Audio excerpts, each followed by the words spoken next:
నమస్తే అండి, నేను మీ గాయత్రి కదంబాల. ఇటీవల అల్లు అరవింద్ గారి తల్లి చనిపోవడం జరిగింది. అయితే ఆవిడ యొక్క దశదిన కర్మ నిర్వహించారు. ఇందులో పాల్గొని నివాళులు అర్పించడానికి వైసీపీ మాజీ మంత్రి బొత్స సత్యనారాయణ గారు హైదరాబాద్కి రావడం జరిగింది. అయితే ఈ కార్యక్రమంలో ఆయన చాలా ఉత్సాహంగా పాల్గొన్నారు.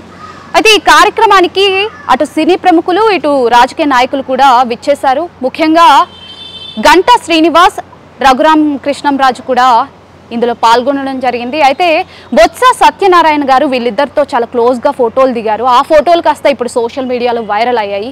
వేరే వాళ్ళ విషయం పక్కన పెడితే బొత్స సత్యనారాయణ గారు వైసీపీ పార్టీ కాబట్టి రాజకీయ పరంగా చాలా వ్యక్తిగతంగా తీసుకునే జగన్మోహన్ రెడ్డి గారు ఇది చూస్తే మాత్రం బొత్స సత్యనారాయణ గారికి మైనస్ మార్కులు వేయడం ఖాయమంటూ కూడా రాజకీయ విశ్లేషకులు మాట్లాడుకుంటున్నారు.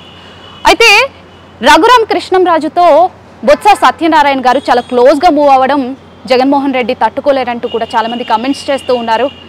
అయితే డిప్యూటీ స్పీకర్ అయిన తర్వాత రఘురామ్ కృష్ణంరాజు జగన్మోహన్ రెడ్డిపై వేరే విషయాల్లో విమర్శలు చేయలేదు, కానీ అసెంబ్లీ హాజరుపై చాలానే విమర్శలు చేశారు. ఆయన మీద అనర్హత వేటు వేయాలంటూ కూడా వ్యాఖ్యలు చేశారు. రఘురామ కృష్ణంరాజుతో తన యొక్క నాయకుడు ఎవరైతే బొత్స సత్యనారాయణ ఉన్నారో ఆయనతో అంత క్లోజ్గా మూవ్ అవ్వడం ఆయన తీసుకోలేకపోతున్నారు, తీసుకుని కామ్గా ఉండలేకపోతున్నారు అని చెప్పేసి కూడా చాలామంది మాట్లాడుకుంటున్నారు.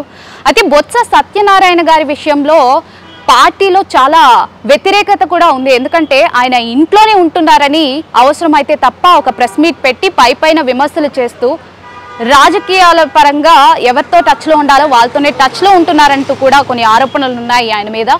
అయితే ఈ సందర్భంగా ఆయన ఒక కార్యక్రమంలో పాల్గొని అదేవిధంగా టీడీపీ నాయకులతో ఇలా క్లోజ్గా మూవ్ అవ్వడం జగన్మోహన్ రెడ్డి గారు మాత్రం తీసుకోలేకపోతారు.